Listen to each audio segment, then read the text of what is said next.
हाँ जी सारा बहन राम राम। मैं आपके साथ राजेंद्र प्रसाद बबलू खोकर।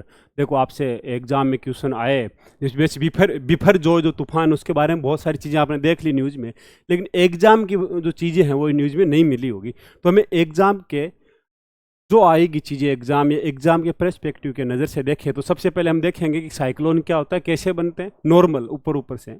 अरे बिफर जो क्या है, इसका मीनिंग क्या है, ये नाम क्यों दिया गया। सबसे पहले हम देखते हैं चक्रवात क्यों बनते हैं, चक्रवात क्या है। सबसे पहले आपको ये पता होना चाहिए कि चक्रवात साइक्लोन है। तो साइक्लोन को इन टर्म का मतलब क्या है, साइक्लोन जो शब्द है इसका मतलब है कि जो शाम की कुंडली। साइक्लोन शब्द बना है ग्रीक भाषा के साइक्लोस से। किस कौन सी भाषा के शब्द से, ग्रीक भाषा से।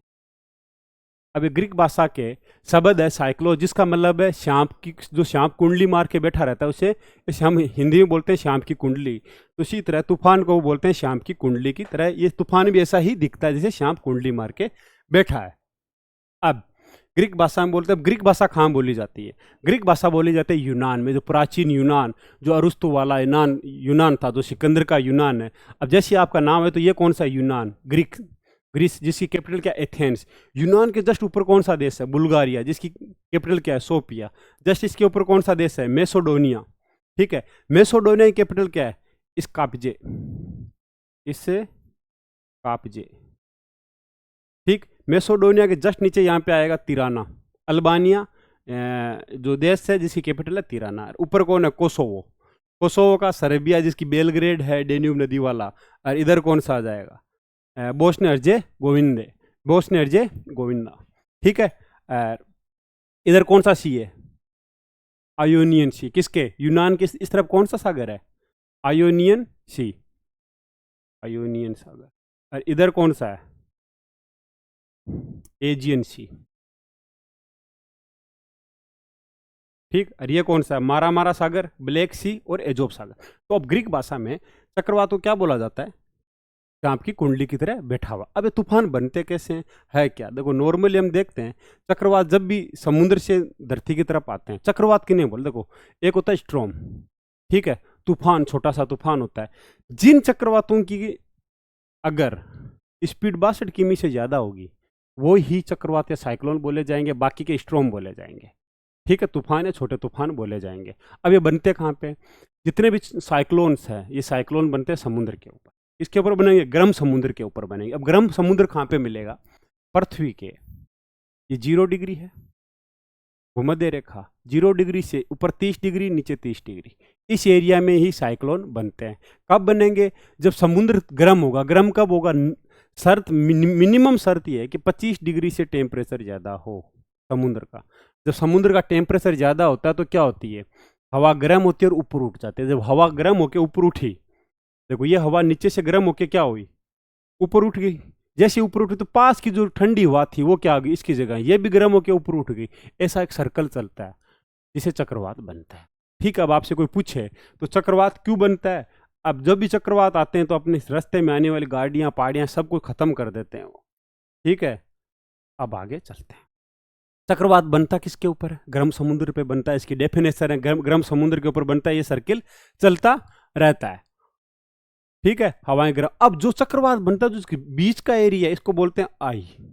यहाँ पे ये शांत रहता है और यहाँ पे चक्रवात की तरह इनकी हवाएं तेज गति से चलती रहती है। जैसे आपने पंखा देखा होगा, आप पंखे से भी इसकी तुलना कर सकते हो चक्रवात की। यह देखो जो बीच का एरिया होता है इसको बोला जाता है आई। क्या बोलेंगे, बीच के एरिया को आई। अच्छा भाई, बीच के एरिया को बोलते हैं आई, मतलब ये शांत एरिया होती है। चक्रवात की आंख होती है और एकदम शांत एरिया होता है। जब इसके बाहर का एरिया इसका बोलते हैं आई वॉल, और जो ये बाहर वाला एरिया इसके बोलते हैं चक्रवात के पंख। ठीक है, साइक्लोन के पंख, जैसे पंखा चलता है उसका पंखा होता है ना ऐसे। अब अधिकतर तूफान जो 62 किलोमीटर की घंटा प्रति घंटा की स्पीड से चलेगा वो ही तूफान साइक्लोन में आएगा। बाकी के नॉर्मल तूफान आते हैं नहीं होंगे, ट्रॉपिकल साइक्लोन इनको बोलते हैं। ट्रॉपिकल क्यों बोलते हैं मैं बता चुका हूँ। देखो उष्णकटिबंधीय ये वाला एरिया कौन सा है, 0 डिग्री से 30 डिग्री के बीच में, इधर भी 30 डिग्री इधर भी 30 डिग्री वाला, तो इन्हें क्या बोलते हैं, ट्रॉपिकल साइक्लोन बोलते हैं। अब जब ये तूफान बन दिए, जो चक्रवात बनता है तो वहां पे ये बादल बनते हैं ऐसे। तो ये कौन से बादल होते हैं, आपसे एग्जाम में पूछे ये कौन से बादल है, तो यह है क्लूमिनियस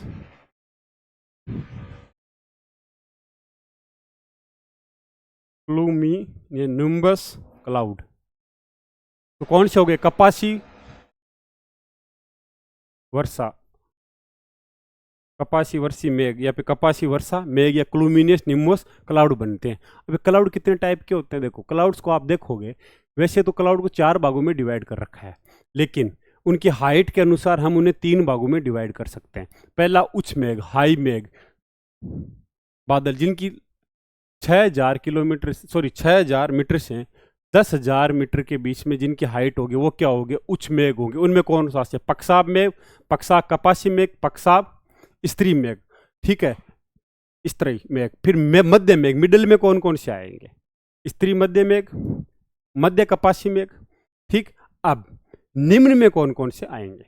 निम्न में आएंगे, देखो, स्त्री कपासी मेघ, जो लास्ट वाला हमारा वाला है कपासी वर्षाई मेघ। तो इनकी हाइट कितनी होनी चाहिए? 2,000 की मीटर तक इनकी हाइट होती है। इनकी हाइट होती है 2,000 से 6,000 मीटर तक, 2,000 से 6,000 मीटर तक की इनकी हाइट होती है। अब आपसे कोई क्वेश्चन पूछे कि जो बिफरजोय तूफान आया उस समय कौन सा बादल बना है, तो कौन सा बादल बना है? क्लूमिनियस क्लाउड, मतलब कपासी वर्षा मेघ बनाया। किससे? बिफरजोय तूफान से। कौन सा बादल बनेगा? ये बादल बना है। ये बादल क्या करता है? घनघोर बारिश करता है। इसकी हाइट कम होती है। बादलों के टाइप में जब आप पढ़ोगे तो बात करेंगे। अब आपसे कोई पूछे कि तूफान क्यों बना, तो बता दोगे कि समुद्र गर्म हुआ, ठीक है, गर्म समुद्र पे पानी ऊपर उठा, तो साइड में जो ठंडी हवाएं थी वो गर्म हवा की जगह आ गई, वो भी गर्म होकर वापस उठी, सर्कल बना। अब एक क्वेश्चन आता है कि चक्रवात, टाइफून, हरिकेन और टोर्नेडो, तीनों में अंतर क्या है? हाँ, तीनों में थोड़ा फर्क है। क्या फर्क है? तो चक्रवात, टाइफून, हरिकेन, ये तीनों एक ही नाम है। अब एक आता है स्ट्रॉम। सबसे पहले देखे स्ट्रॉम। स्ट्रॉम भी तूफान है, लेकिन इसे चक्रवात नहीं बोल सकते। क्यों नहीं बोल सकते? क्योंकि इसकी स्पीड 62 किमी से कम होती है। जितने भी 62 किमी से कम वाले जो डिस्टर्बेंस है, ठीक है, जो समुद्र, जो वातावरण में डिस्टर्बेंस क्रिएट करते हैं, उनको क्या बोलते हैं? स्ट्रॉम बोलते हैं। ये आते रहते हैं, इनसे कोई ज़्यादा नुकसान नहीं होता। लेकिन जो 62 किलोमीटर से ज़्यादा है हाइट, जिनकी स्पीड ज़्यादा, उनको क्या बोलेंगे? साइक्लोन। अब साइक्लोन जैसे हम कहते हैं सूर्य, रवि, भानु, भास्कर, ठीक है, उसी तरह साइक्लोन को हम तो बोलते हैं साइक्लोन हिंद महासागर वाले, जबकि अमेरिका वाले ये वाला एरिया है, ये वाले एरिया क्या बोलते हैं? हरिकेन्स। और चाइना और जापान वाले क्या बोलते हैं? टाइफून बोलते हैं। किसको? साइक्लोन के अलग अलग नाम दे रखे हैं, लेकिन नाम एक ही है। अब आपको अगर पूछे हिंद महासागर में क्या बोलते हैं? साइक्लोन। प्रशांत महासागर में, पूरी प्रशांत महासागर में टाइफून, पश्चिमी प्रशांत महासागर में हेरिकेन, कैरेबियन सी में हेरिकेन, ठीक, आप इसका अलग अलग नाम बता सकते हैं। अब आगे, अब आपसे कोई पूछे कि कैरेबियन सी में क्या बोलते हैं, बोलेंगे तूफान को? हेरिकेन। चाइना में टाइफून, जापान में भी टाइफून, और हिंद महासागर में ट्रॉपिकल साइक्लोन। ऑस्ट्रेलिया में विली विलीज, फिलिपींस में बुगेयू, अमेरिका में हरिकेन और टाइफून, इसको नाम दिए गए हैं। अब टोर्नेडो क्या है? टोर्नेडो तूफान ये कभी भी समुद्र पे नहीं बनता, ठीक। इसकी आई देखोगे नीचे की तरफ है, छोटी है इसकी आई, और ये ताकतवर होती है इसकी आई। इस तूफान किसकी है? टोर्नेडो। ये अमेरिका में आते हैं, दिखता है टोर्नेडो पे अलग देखेंगे, लेकिन तूफान से ये अलग है साइक्लोन से। अब जो साइक्लोन आते हैं उसकी 5 कैटेगरी है। स्पीड के आधार पर उसे 5 कैटेगरी में बांटा गया है। जो जिसकी अगर 62 किलोमीटर से 153 किलोमीटर प्रति घंटा की स्पीड से चल रहा है, वो मीडियम है, ठीक है। मध्यम, ज़्यादा, बहुत और विनाशकारी होता है 250 किलोमीटर जिसकी स्पीड होती है। तो आपसे पूछे तो ये बता देना 5 कैटेगरियों में डिवाइड है। अब साइक्लोन रहता कितने दिन है? देखो, जैसे ही समुद्र से वो बाहर निकलता है साइक्लोन की ताकत क्या है? ताकत यही है कि बार बार सर्कल चलता रहता है। क्या सर्कल चलता है? धरातल गर्म रहता है समुद्र का, उससे क्या होता है? हवाएं ऊपर उठती है पानी के साथ, नीचे वो नम हवाएं, ठंडी हवाएं वापस आती है। लेकिन ये जैसे धरती पे आते हैं, टकराते हैं, तो ये ज़्यादा दिन नहीं रुकते। अधिकतर इनकी हाईएस्ट अभी तक लंबाई रही है 10 दिन हाईएस्ट है। 2-3 दिन में ये कमज़ोर पड़ जाता है। तो अभी तक जो तूफान आए हैं आप देखोगे वायु को 8 दिन तक रहा है। अब बिफर जो भी रह सकता है 7-8 दिन का, माना जा रहा है कि कम से कम 7-8 दिन इसकी औसत समय रहेगा। किसका? बिफर जोय का। अब बिफरजोय का मतलब क्या है? देखो, बिफरजोय का मतलब, बिफरजोय है बांग्ला भाषी, बांग्ला भाषा में बिफरजोय को बोला जाता है आपदा। क्या बोला जाता है? आपदा। ठीक है। अब चक्रवात का नाम क्यों रखा गया? देखो 18वीं सदी तक चक्रवातों के जितने भी नाम थे, या फिर तो उनको सन के नाम से जाना जाता था, या जो कैथोलिक संत थे,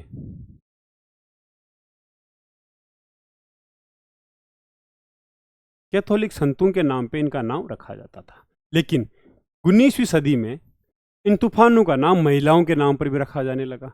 लेकिन 1980 के बाद में तूफानों का नाम पुरुषों के नाम पर भी रखा जाने लगा। ठीक। अब बिफरजोय का मतलब क्या है? बांग्ला भाषा का आपदा शब्द से बिफरजोय नाम लिया। अब ये बिफरजोय बांग्लादेश ने नाम क्यों दिया? आया तो ये हिंदुस्तान में, इसका नाम बांग्लादेश ने क्यों दिया? देखो इसके ऊपर एक कहानी है। कहानी ये है, United nation of economic and social commission, कौन? यूनाइटेड नेशन का, United nation economic social commission for Asian Pacific, इसका हेडक्वार्टर कहाँ पे? सबसे पहले ये ध्यान रखो, इसका हेडक्वार्टर कहाँ पे? थाईलैंड के बैंकॉक में। बैंकॉक में इसका हेडक्वार्टर। ये है क्या? ये एशिया पैसिफिक के लिए स्पेशल कमीशन है। तो यूनाइटेड नेशन के 5 कमीशन है टोटल। कितने कमीशन है? देखो ये रहे 5। ठीक है। अब इन 5 कमीशन है। अब आपसे पूछ सकते हैं 5 कमीशन किसके अंतर आते हैं? क्या? United nation economic and social council, United nation economic and social counselling, इसके मेंबर कितने? 54 मेंबर है इसमें। इसकी 5 ये क्षेत्रीय संगठन है। आपसे पूछे रीजनल काउंसिलिंग है, तो अपना रीजनल काउंसिलिंग कौन सा आता है? United nation economic south Asia and the Pacific. India इसके साथ 2000 के अंदर किसके साथ? वर्ल्ड मेट्रोलॉजिकल ऑर्गेनाइजेशन के साथ मिलके 2000 में एक मीटिंग होती है दोनों की, 2000 में। ठीक है। जब मीटिंग होती है तो अब पहला वर्ल्ड मेट्रोलॉजिकल ऑर्गेनाइजेशन क्या है?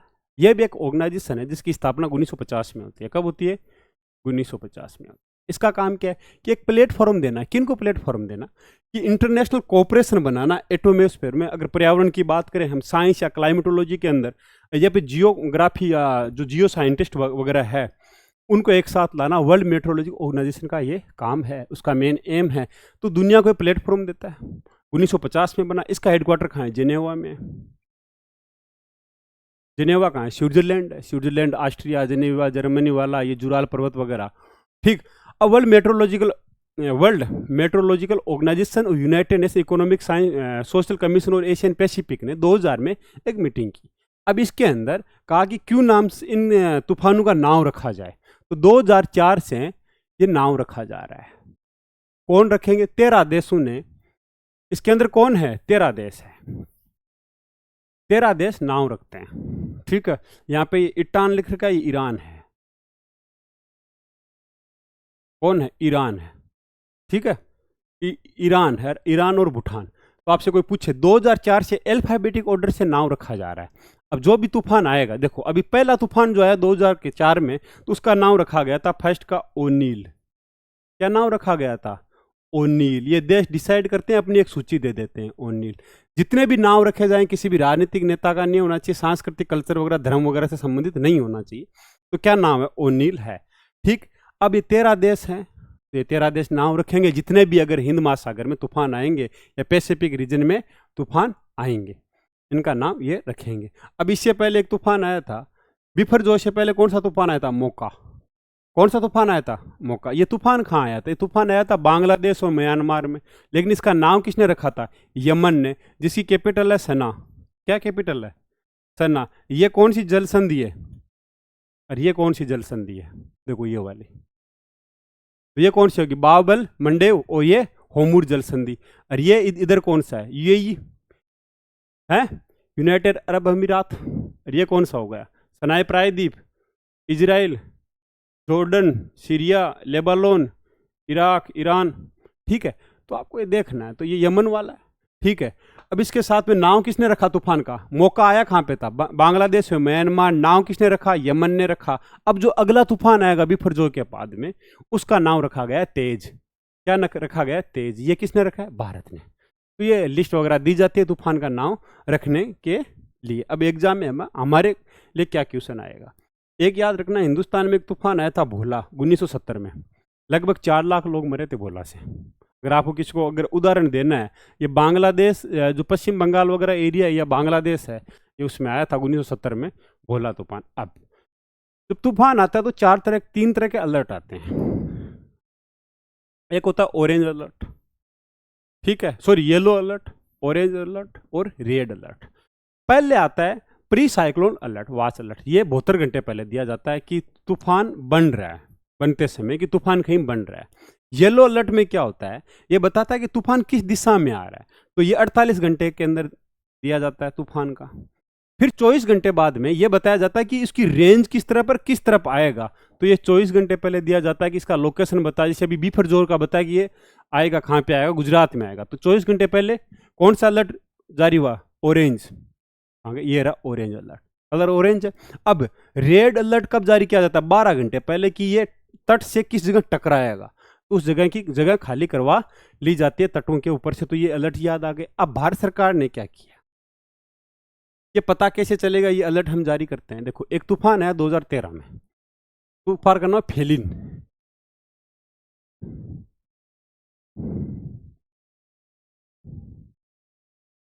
फेलिन आया था 2013 में।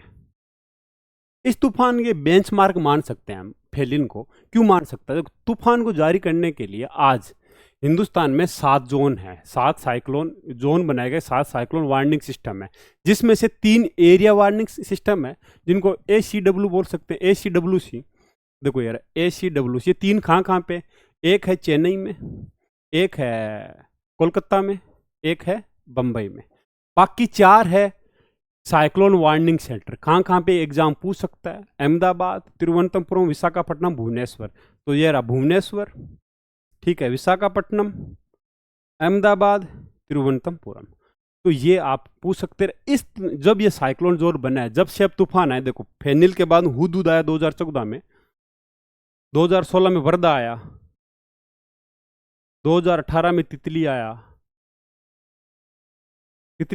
2019 में फन्नी और बुलबुल आई, 2020 में अफान आया, निसर्ग आया, निवार आया। इनमें आप देखोगे मौतों का आंकड़ा बहुत कम है, डबल डिजिट में रह गई है मौतें। पहले 3 डिजिट 4 डिजिट में मौत वगैरह होती थी, वो नहीं हुई है अब, ठीक है। किसकी वजह से, ये साइक्लोन सिस्टम का वार्निंग सिस्टम हमारे बनाए गए, कितने हैं, 7 है एरिया वार्निंग सिस्टम भारत में। अब बचाव के लिए क्या क्या किया जा रहा है, देखो जैसे मैंने बोला 2013 के फेलिन तूफान एक बेंचमार्क सेट हुआ हिंदुस्तान में। अब हिंदुस्तान में क्या बनाए गए, सेटलर होम बनाए गए। किसके थ्रू बनाए गए, सेटलर होम किसने बनाए, national cyclone risk mitigation project के तहत। इस प्रोजेक्ट को वर्ल्ड बैंक फाइनेंस करती है, होम मिनिस्टर ने लॉन्च कर रखा है। इसने सहायता किससे ली, टेक्निकल सपोर्ट लिया था national institute of disaster management से। टेक्निकल सपोर्ट लेके साइक्लोन जो पोन एरिया है, जहाँ पे साइक्लोन आने की ज़्यादा तबाही होती है, जैसे अगर साइक्लोन आता है, लगभग 2020 में 7 लाख करोड़ रुपए का नुकसान हुआ था, लगभग 7 लाख करोड़ रुपए का इस चीज़ में नुकसान हुआ था। हेलो, आज क्लास ले रहा हूँ, 5 मिनट बस।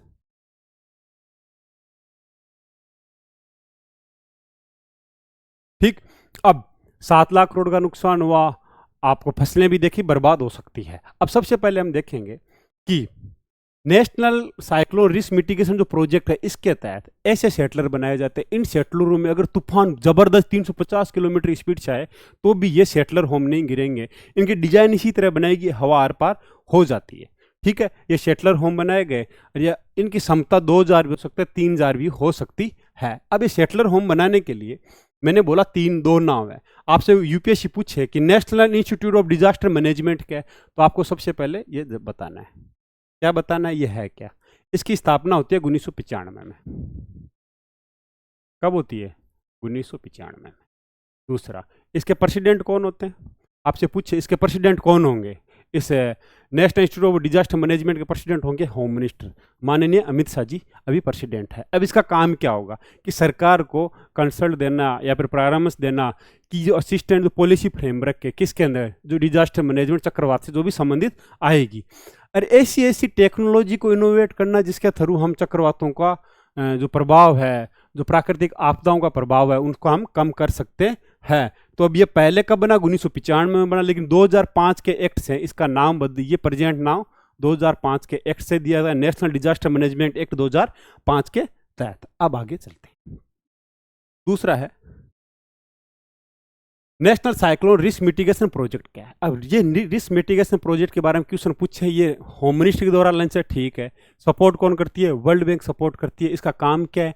जितने भी साइक्लोन वाला एरिया है उस एरिया में क्या करना है, सेटलर होम वगैरह बनाए, उसको रिस्क को मिटिगेशन के लिए काम करना जरूरी भी ये समझते हैं। इसी के साथ चैप्टर खत्म होता है। जय हिंद, जय भारत।